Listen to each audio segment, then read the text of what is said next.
Hi, I'm Michelle Chalfant, psychotherapist, holistic life coach, and human just like you, learning to navigate life's challenges. With over 25 years experience, I teach people how to get healthy using the adult chair model.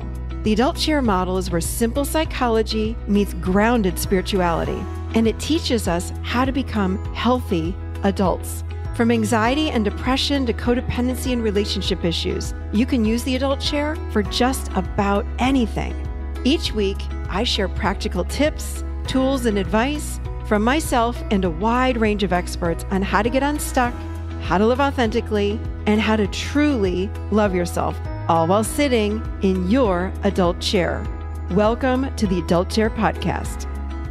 Hello, everybody, and welcome to the Adult Chair Podcast, where we talk about how to be healthy adults. Yeah, we call that living in our adult chair.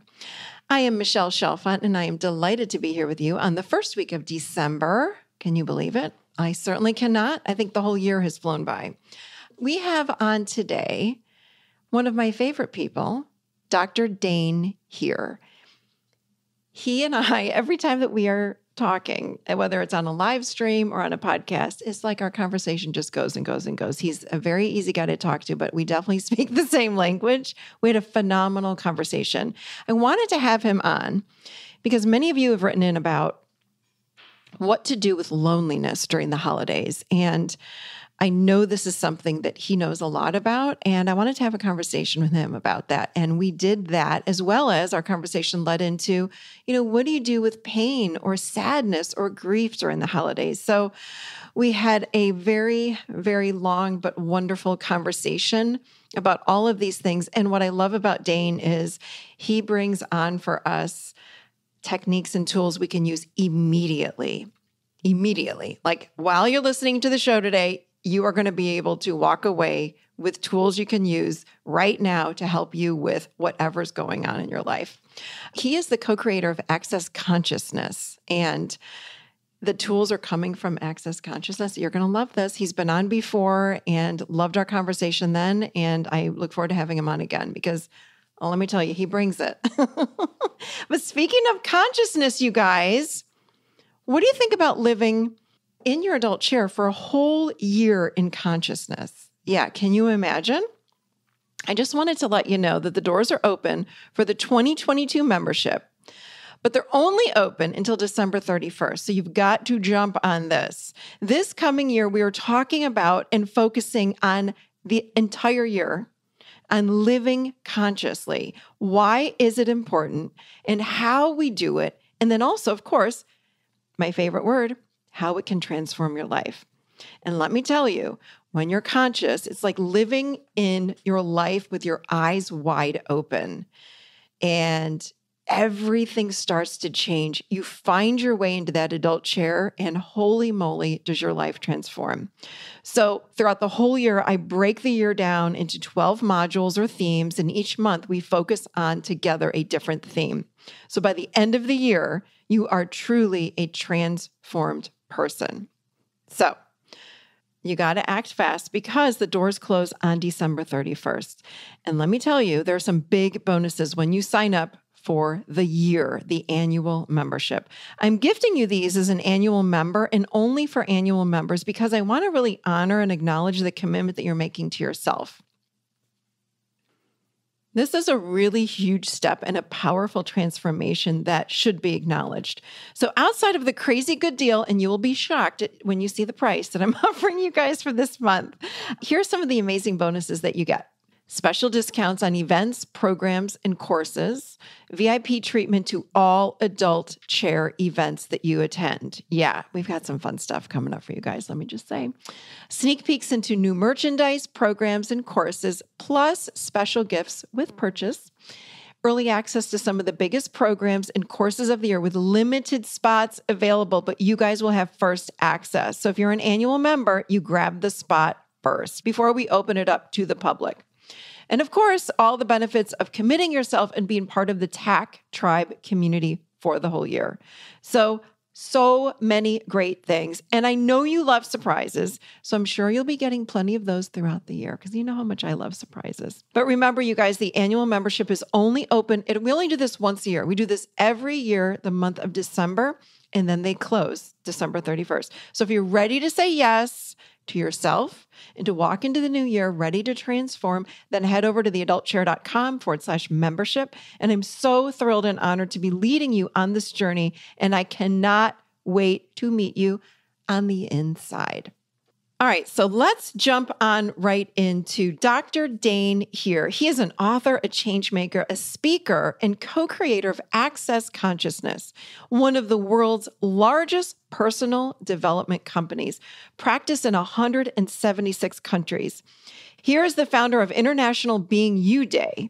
For over 20 years, he has traveled the world sharing unique insights on happiness, relationships, and more. In his talks and workshops, he uses a set of tools and provides step-by-step energetic processes to get people out of the conclusions and judgments that are keeping them stuck on a cycle of no choice and no change, leading them into moments of awe that they have the power to change anything.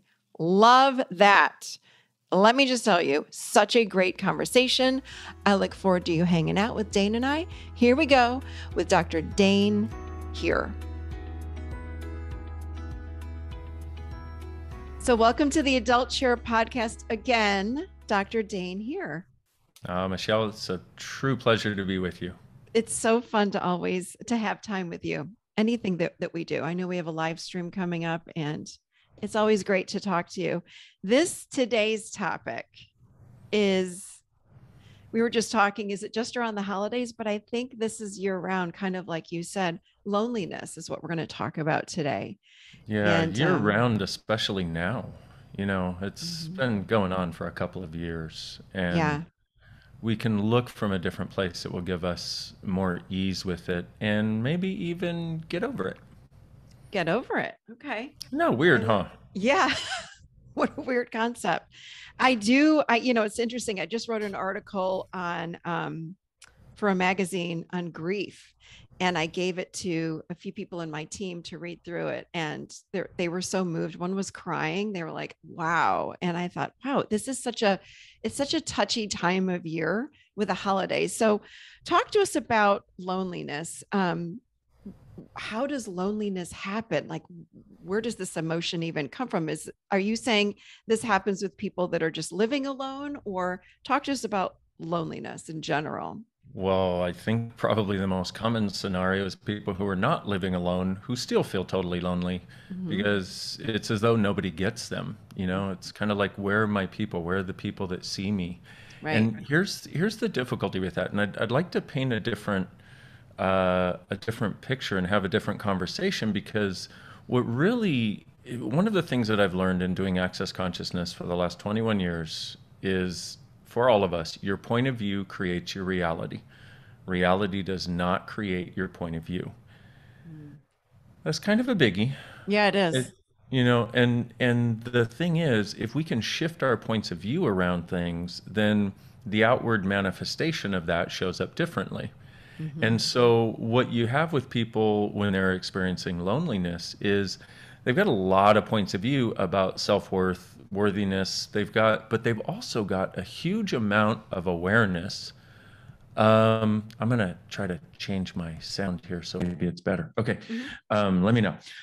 They've also got a huge amount of awareness of the other people in the world that are functioning from this. And this is something that nobody's ever told us. You know, when I got this information, and one of the things we talk about in Access, and one of the things that quite literally helped get me out of depression and suicidal thoughts 21 years ago is this idea that 98% of your thoughts, your feelings, and your emotions don't actually belong to you. They're things that you're picking up from other people around you.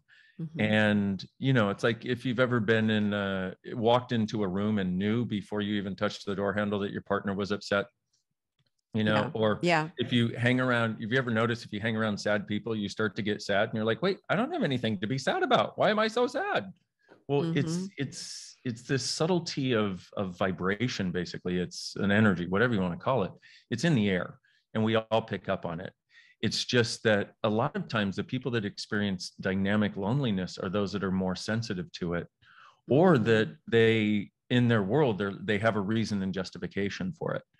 And so one of the things that can help, and please note, in our time together, I'm hoping to get people to more lightness. I'm not saying, hey, I've got your solution in an hour, do all this and you're free. It's like, right. It's not, I'm very pragmatic in addition to being a total dreamer and possibilitist, but if we can first start with that and then ask in that loneliness, if you ask, who does this belong to? Is this actually mine? And if it lightens up at all, it's not yours. Now, some part of it may be, but the totality of what you're experiencing isn't actually yours. There's some part of it that maybe a kernel of it is. But have you ever noticed, like, if you buy a certain color car, a certain type of car, you start seeing those cars everywhere afterwards? Oh, yeah. Yeah, right. Well, we do the same thing. Yeah, we do the same thing with emotions and energies. If we have a little kernel of loneliness, it's like, oh, we haven't seen our family for a long time, whatever. And we're like, oh, I'm lonely. Well, what happens is that starts gravitating everybody else's toward it, because now you have a little tuning fork that's like, I'm lonely. And you may not have it really intensely, but now you're starting to pick up everybody else's, I'm lonely, I'm lonely, I'm lonely. Right. It's a magnet. It just gets drawn to us. Exactly. And, you could, and so if we could recognize that and be willing to have our own back enough to be willing to see what's true for us and dislodge what isn't. A lot of us, when we get into loneliness or any of the other wonderful emotions that grace this planet with darkness, it's like yuckiness. It's like what we tend to do when we get into one of those places, we tend to somehow believe that it's our duty to stay there rather than look for productive ways that actually work of getting out of that. And what I do when I work with people is, number one, talk to them about that. But then we do this thing called a clearing statement, which is designed to change it. And because it's one thing to have the conversation, but it's another thing to be able to have the conversation lead to something that you can change. And so I'm a big believer in changing things fast and, as quickly as possible. But if we could start with, who does this belong to? Is this actually mine? And if it lightens up at all, it's not yours. All you got to do is go, okay, return to sender with consciousness attached, whoever that is. And the weird part is you may not even know the sender. You're just picking up on a vibration. We think that, if you can start to follow this idea that you're like a tuning fork and you pick things up, well, then we would think, oh, I pick things up from people I know. I tried, and because a lot of us know we try to take care of people we know or heal people we know and that sort of stuff. Right. Well, here's the beauty of it. You pick things up because it's a particular vibration and energy. And that is the way you pick it up. So you may not even know the person. Could be somebody you were driving by, or it may be, and usually is a heck of a lot more than one person. So if you go, who does this belong to? Is it mine? If it lightens up at all, return to sender with consciousness attached. We even created a free app. It's called Access Consciousness. Who does this belong to? And on my YouTube channel, I've got an entire playlist devoted to who does this belong to, because this thing is so dynamic and so helpful so quickly. And it's not something, it's one of these weird things also that you would think, if this is the case, somebody would have told you by now. Right. Right. It should be out there in the world, but Access Consciousness is the only place I have ever heard this talked about, let alone here's a tool to change it, which boggles my mind. Yeah. And I have put it out on so many interviews. I'm wondering why people don't use it. It's like, please, we could get so much lighter and so much freer if we would dislodge what's not ours. I agree with you. And this happens to me. Like, I'll notice where I'll feel very heavy energetically, even physically heavy. Excuse me. Hold on a second. I just inhaled my spit. Sorry about that. No problem. I inhaled. I was just going to say, I remember, and I've shared this story for years. I was at a Starbucks with a friend of mine, this is when I was in probably 15 years ago with a friend of mine when I lived in Nashville. And we were sitting there. I was in the best mood. I was so happy. And we embraced. I said, I got to go home. I have some writing to do. I remember getting in the car. I'm driving home and I thought I was going to fall asleep and drive off the road. I was exhausted. I was in this very numbed out place. I didn't even know it was wrong. And I said, oh my God, I don't know what's going on. She seemed like she was in a good mood. I don't understand why I didn't pick up anything from her. She was smiling when I left her. Anyway, I get home. At the time I had a puppy and I said, I just got to go home. It was like 11 o'clock in the morning. And I said, I got to go home. I'm just going to go right to bed. I feel so bad right now.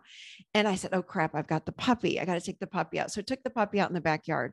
I put her down and I'm standing. I had all these beautiful trees in the backyard and I'm standing there and I'm thinking through this. And I said, okay, this is not my emotion. There's no way out of left field that I would get this tired.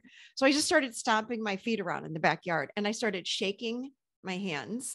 And I said, if this is not mine, leave now. I don't want this anymore. This is not mine. It was like 15 seconds. Boom. My energy was back. I'm not tired anymore.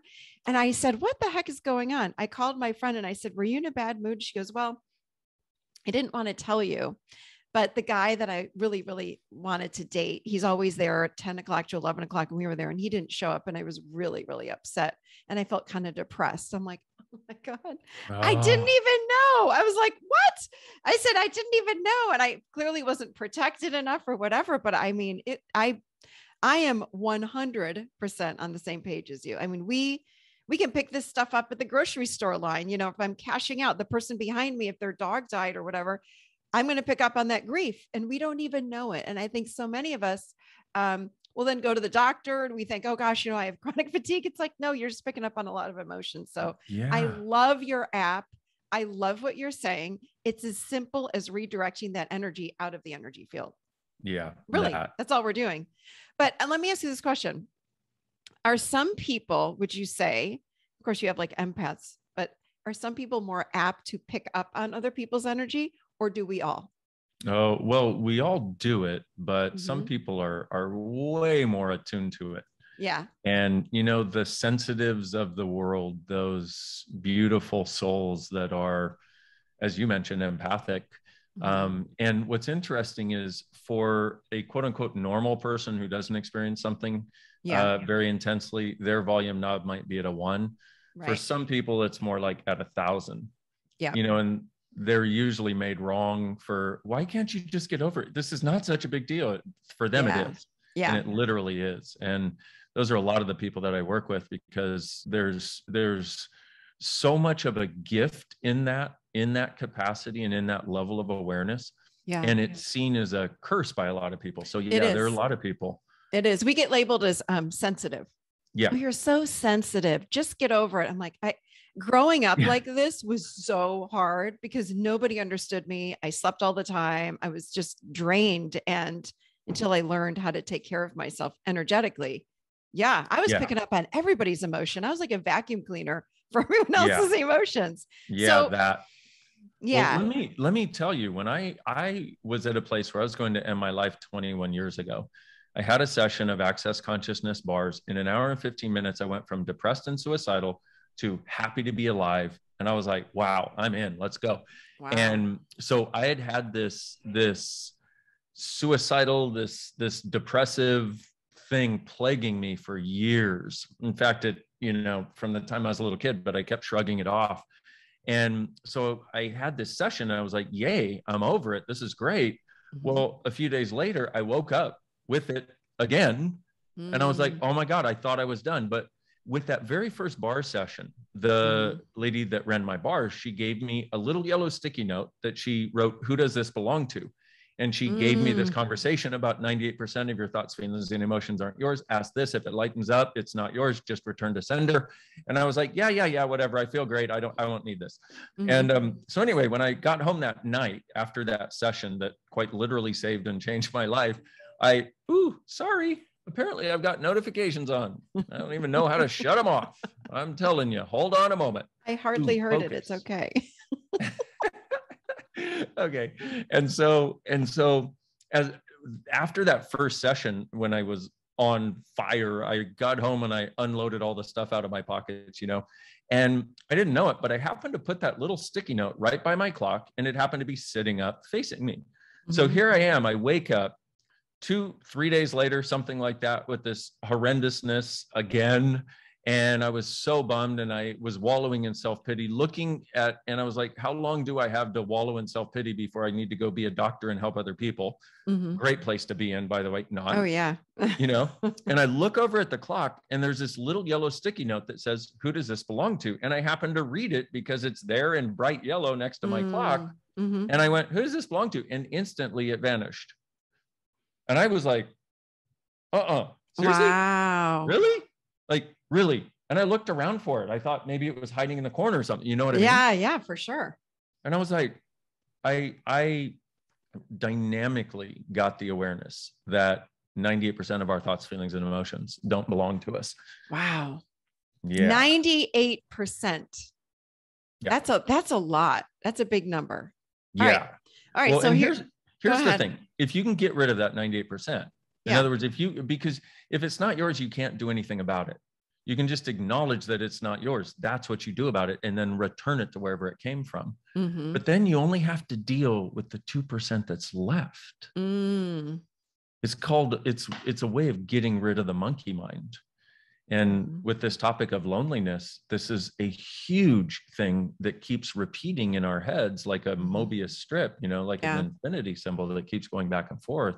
And this can dynamically change it. And then you only have to deal with the 2% of what's actually yours. Mm. So I was just going to ask you, my next question is, well, what if you feel lonely and you release it, you try to release it, and you still feel heavy? Then what? Yeah. Then you realize, wow, this loneliness, it is mine. Yeah. Now what? Okay. Now what?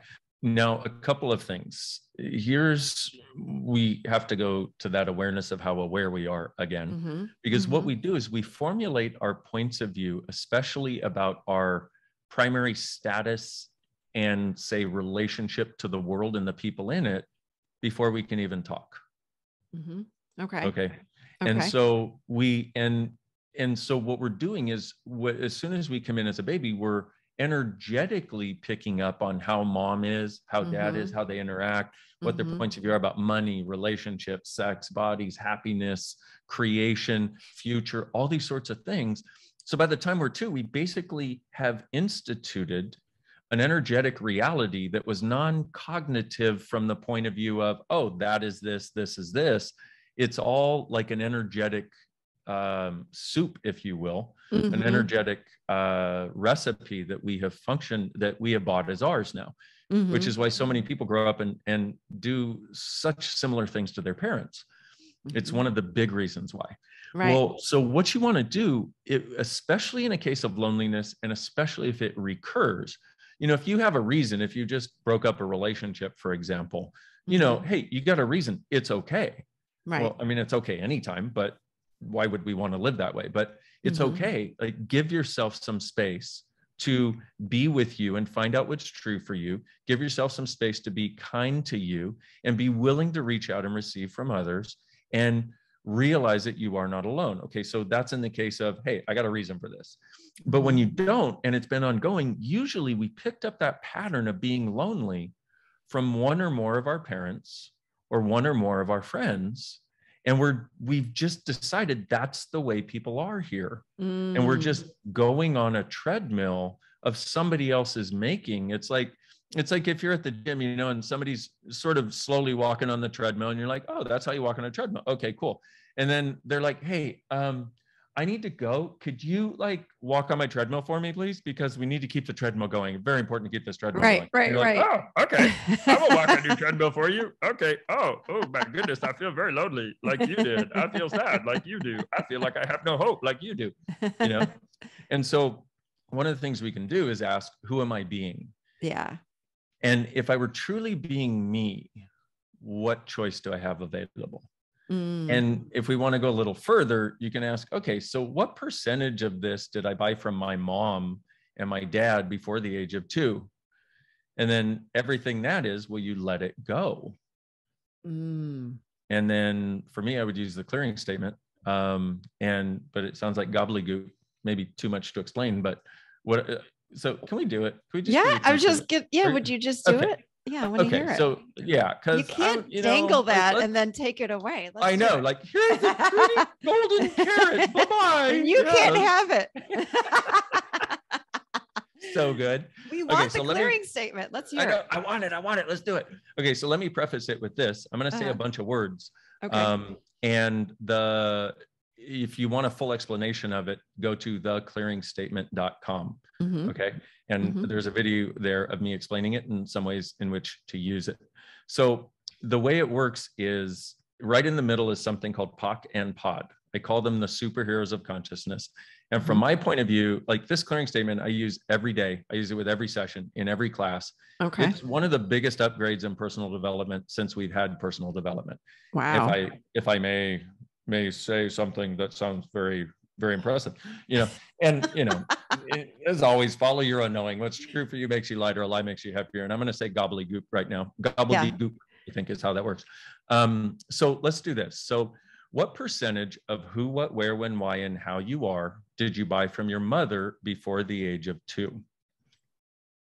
And what percentage of what creates and demands loneliness of you and from you did you buy from your mother before the age of 2?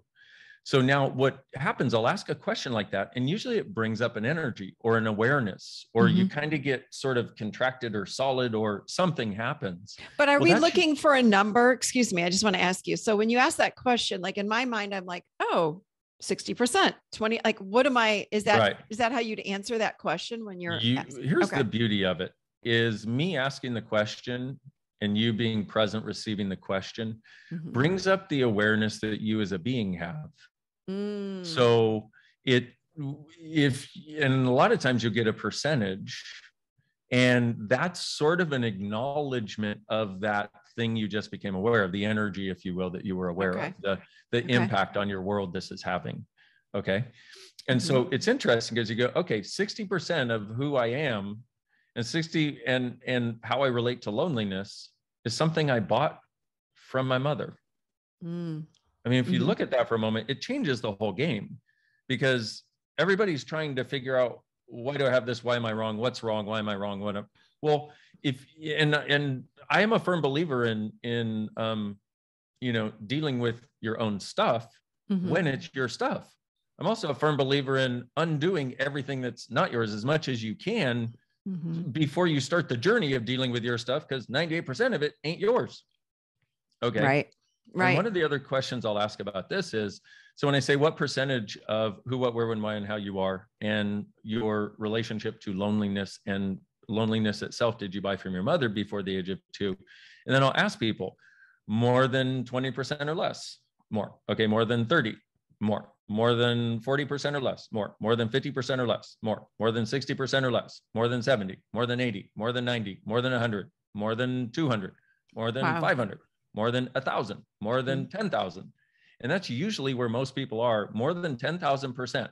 And you go, okay, there's supposed to be a scale of 0 to 100, but what happens is you buy this and then you add to it every time you get a new piece of information about what it is, about what reality is, what loneliness is. So now here's the cool part. So, and a lot of people may need to do this many, many times. Okay. I know I did and still do on some things. Okay. But everything that brought up, now my question is basically, will you let it go?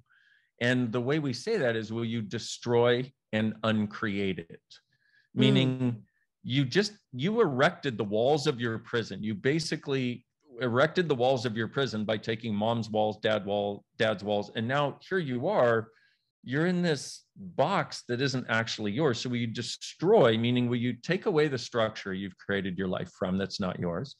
And will you uncreate, meaning take your creative energy out of maintaining the walls and have them again to be there for the creation of your life?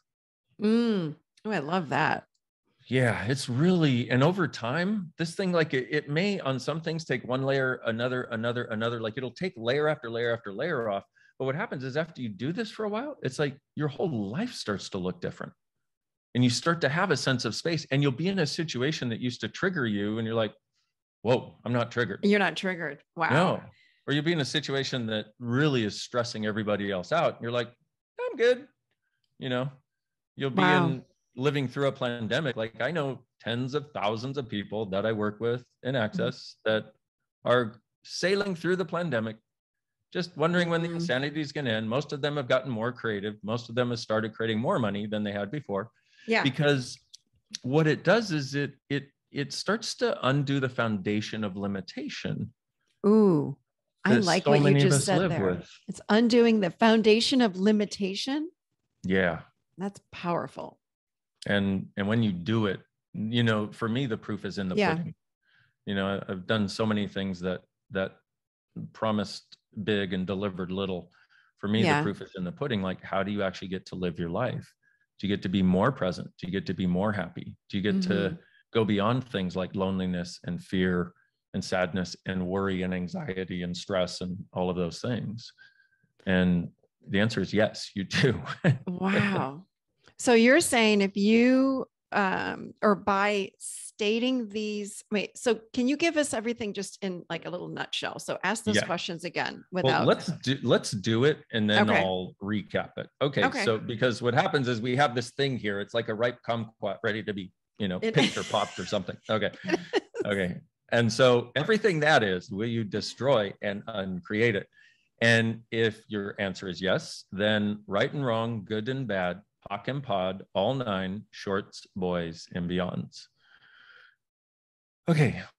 Now, it took me a while to know when something was happening with this clearing statement.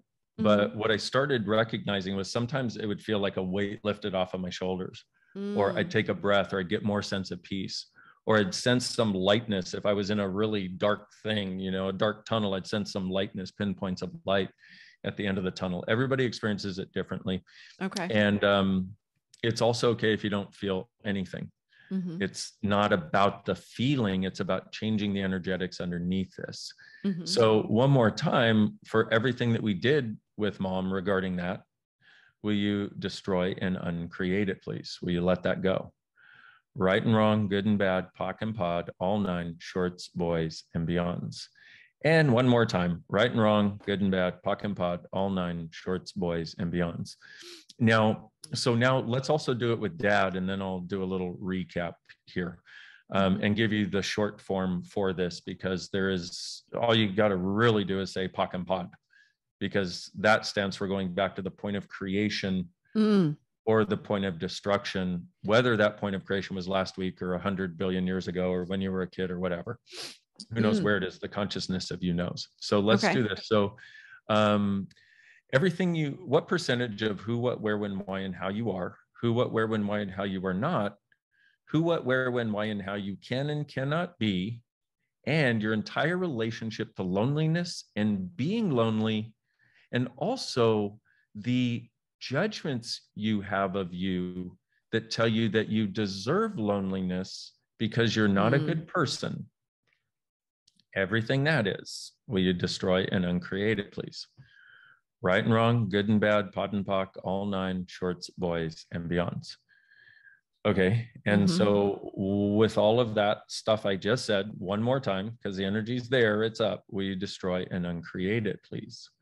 Right and wrong, good and bad, POC and POD, all 9, shorts, boys, and beyonds. And one more time, right and wrong, good and bad, POC and POD, all 9, shorts, boys, and beyonds.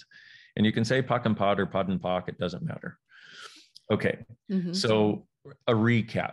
Basically, for anything that you want to change, any weird energy that comes up, any sense of loneliness, for example, all you really have to do to get the ball rolling, at least, and get started, and we have a lot of other more in-depth things, but what you can do is everything that allows that to exist, I now destroy and uncreate it, POC and POD, okay? Which is the short form for the clearing statement. Okay. And, or everything that allows that exist, just everything that allows it to exist, POC and POD.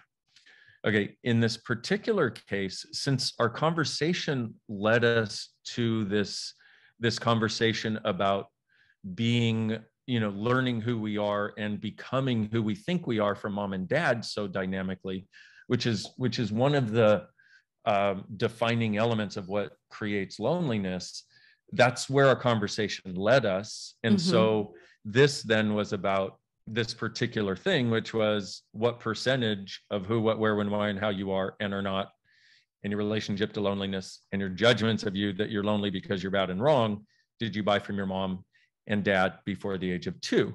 So that was a long sentence. It doesn't have to be that long at all. You can just notice an energy and go, okay, I'd like to let that go, or just run and create it and POC and pod, or just POC and pod. And it's done. Just POC and pod. Yeah, that's it. And for me though, I usually run the entire clearing statement because I'm very, well, shall we say, very particular, anal retentive, whatever you want to call it. I want to make sure always, but literally you can just do POC and pod. It's like these superheroes of consciousness. But what I find is that works for almost everybody that does it. And there's some of us that are wired in this very particular way where things must be very particular. And it's like, if I don't say all the words, I may not get it, It's not going to work. It won't work for me. Yeah. Yeah. And it actually does. And so I've seen this literally with hundreds of thousands of people around the world. And there are millions of people around the world using this every day. And it just sounds like gobbledygook. So people don't, unless they've been to an Access class or had a session with somebody, a lot of times they don't get that it can be used for them, but it can. And it, like a lot of people do cancel clear, like, you have something come up that's limiting you and you're like, cancel clear. But does that ever really work? I don't know about you, but I tried to cancel. I tried to clear. Yeah. I never canceled. Yeah. I never cleared, Yeah. POC and pod actually does work because what you're doing is you're asking the consciousness of you, the being that you are, to go back to wherever you created the limitation and turn the polarity of it so it's no longer polarized. So you're asking to go back to the point of creation where you created a limitation, or the point of destruction where you destroyed something, like took away something that was actually working for you and that was actually you, the being that you are. What does POC and pod mean? Like, where did that even come from? And what is that specific? I know what it means because it's a clearing statement, but where did this come from? I'm just curious. It came from my best friend and business partner, Gary Douglas, the founder of Access Consciousness. We started it 30 plus years ago now, almost 35 years ago now. And when he started from the point of view of there's got to be more than this in the world. Otherwise, why am I here? And so he started on a journey of seeking, basically by asking questions. Questions like, what else is possible here? How can we truly change this? What if this reality, if what I'm seeing is reality, we're not the only choice? What other choices do I have available? And how do I get there? And so all of Access has been created from questions like that. And then the weird part is you ask a question about how to change something, and the universe is like, here's something you never considered. And so what it stands for is going back to the point of creation of the thoughts, feelings, and emotions immediately preceding your decision to lock this thing in place. Okay. Got it. Yeah. I got it.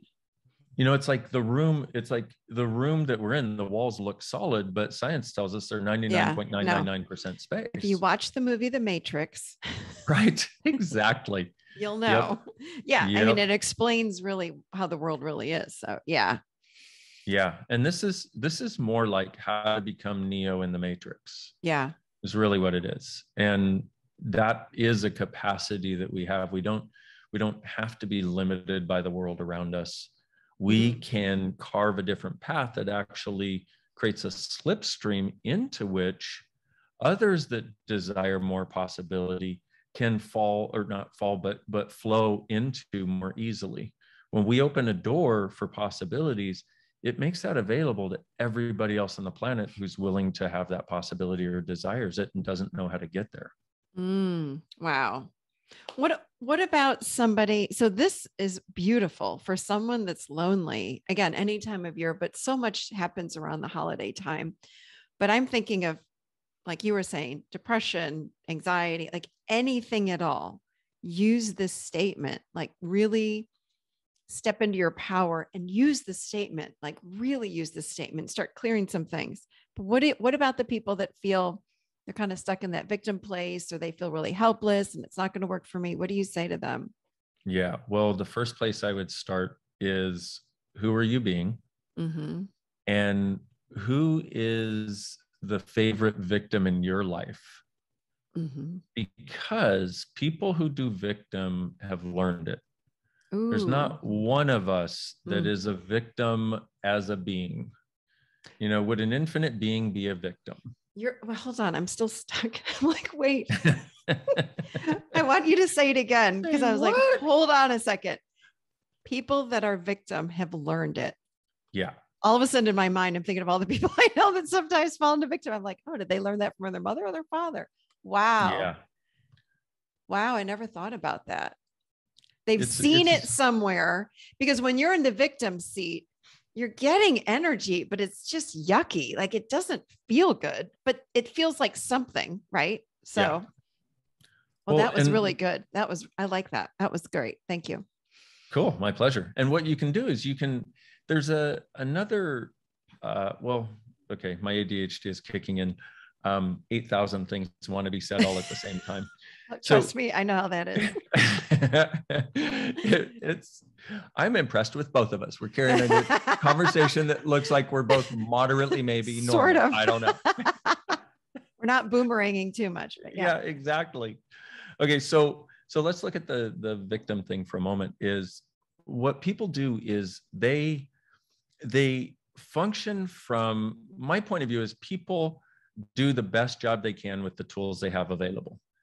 And in the case of victim, here's an interesting thing that I found is victims are actually victimizing others and controlling them with their being a victim. I'm glad you said that nice and slow. Yeah. I'm taking it. Let it. Can you do it again? Say it again. Yes. Victims are actually victimizing others and controlling them with their victimhood. Oh, that's good too. Okay. I wish I could drop the mic, because these are some really powerful statements. Okay.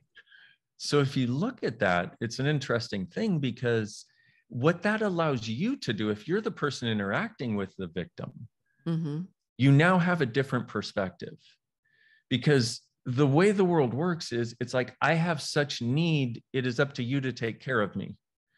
I am in such need that, of course, you must give to me. You have more than I do. You should give to me. Yeah. Well, here's the difficulty with that. If they were truly willing to receive, they wouldn't be in that situation in the first place.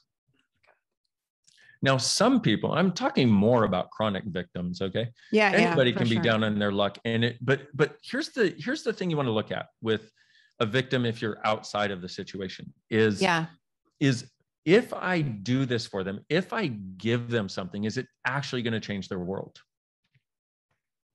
And if not, the greatest thing you can do is say, I am so sorry. I would love to, but I don't actually have the time. I don't have the money, whatever right now. Yeah. And why? Because they're used to pulling on people's heartstrings and their guilt strings. And people feel bad when they're happy and when they have more than somebody else. And a victim uses that to basically manipulate people into getting whatever they want, whatever it is.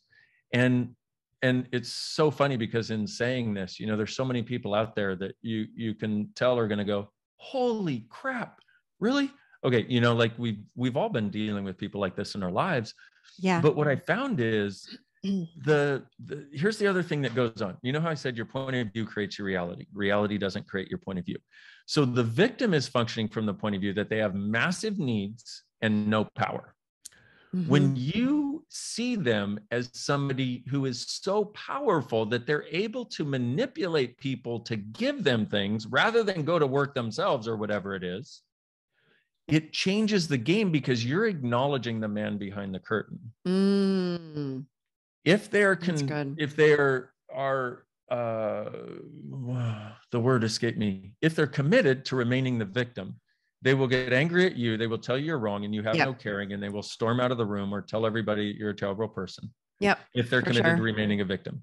Mm-hmm. If they're actually one of those people, because if they're actually one of those people that if you contribute to them, it will actually change their life, they will go, wow, thank you. And so not all victims are created equal. Okay. A true victim is somebody who's learned that this is the way to manipulate people and get what they want. And they literally are doing control by victimizing others with how badly they're victimized. Wow. That is always a learned behavior. That needs to be on a poster. Yeah, right. We need this as a public service announcement. So damn good.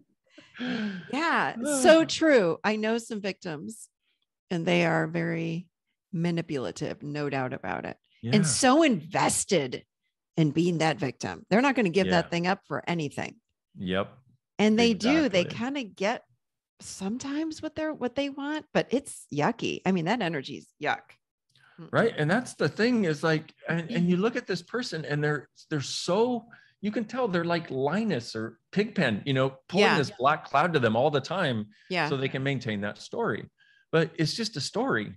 Yeah. And it's just a story. Exactly. Yeah. Yeah. And if we would get over buying, telling, and selling our story to others, boy, there's a lot of freedom down that road. So true. Oh, that was so good. Thank you.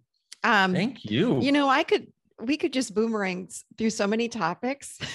Totally. We could talk about this. I'm writing things down. Oh, wait, I want to talk about this, and this, and this. We need like a 4-hour show. Tell us quickly, because we're just about the end here. You have a new book, which we're going to talk about. We're going to talk about on a live stream. I want to hear about this body whispering. What's this all about? What'd you write for us?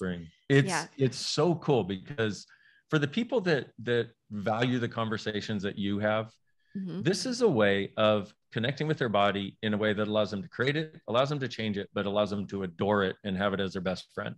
Oh, and it's got some of the conversations that we've had or some of the concepts that we've talked about and how to apply that to your body. And this is, I have co-authored, I think 30 some books at this point and authored 10 or 11, I don't know, something. Wow. Yeah. And this is one of my favorites. This thing is so wonderful for bodies. It's written for people with bodies, basically. Only those people? Okay. Yeah, those people, other people probably aren't going to get as much from it, but those people with bodies, totally. They're going to love it. Yeah. So this is about healing. Tell us a little bit more. Who would want to, other than people with bodies? Oh, what's going on in the body? Definitely for people that work with people with bodies. Okay. Because when I started doing Access, there was this energetic work that I now call energetic synthesis of being. That was a way of working with people's bodies energetically. But what it started giving me, I felt like I was having this behind the scenes of the making of what creates people's bodies and their limitations and how to go beyond them, that I was like, am I the only one getting this? And so there was so much information that I got that I wanted to put it in a book and so it's about how you can change things that you would like to. It's about also the idea that if we would get out of judgment of our bodies, our bodies would do whatever we would ask. Yep. And I run people through, give them a way of going through that process. And this clearing statement is also in there. Okay. And we do things related to bodies with the clearing statement. And and so also though, if you happen to be a practitioner, there's a lot of great information in there about honoring you, about what to charge, about how to actually go about change. Because what I found is the way you change things for your clients is from your being. Your technique is secondary or tertiary. Yep. It's your being that changes people. When you show up with no judgment, and you don't see them as a wrongness, the wrongness starts to melt out of their world. And 99% of what creates as a problem in our body is based on a judgment or a sense of wrongness that we can undo. Yeah, I love what you just said. I've even said this to my coaches. I always say, clean your slate, because when you're with a client, you're showing up with presence, and that's what's changing and transforming people. They're picking up on you. You don't even have to say anything. If we can just sit in someone else's energy field that's healthy. we become more like them. It's kind of the reverse of what we talked about in the beginning. Instead of picking up on everyone's loneliness or grief or depression or anxiety, you also pick up on healthy people. You start to become more like them. I love that. Ooh, I look forward to reading this book. Well, I look forward to you reading it also. I will send you a copy. Thank you. I would love that. Pleasure. Thank you.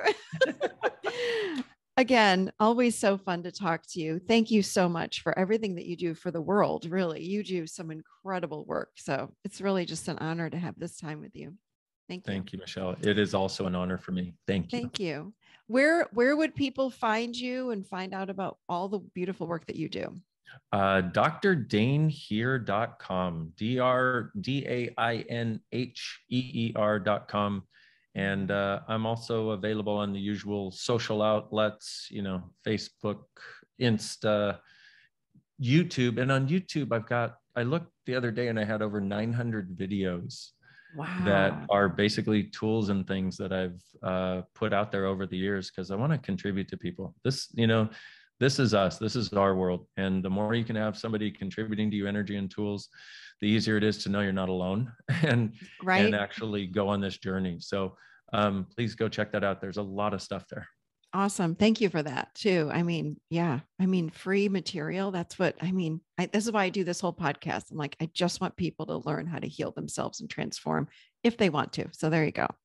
Thank you so much. We'll put all of that in the show notes as well, so people can find you and get and again, find out where all of your work is. So thank you, Dane. And I'm sure I'll talk to you soon. I look forward to it. Thanks so much, Michelle.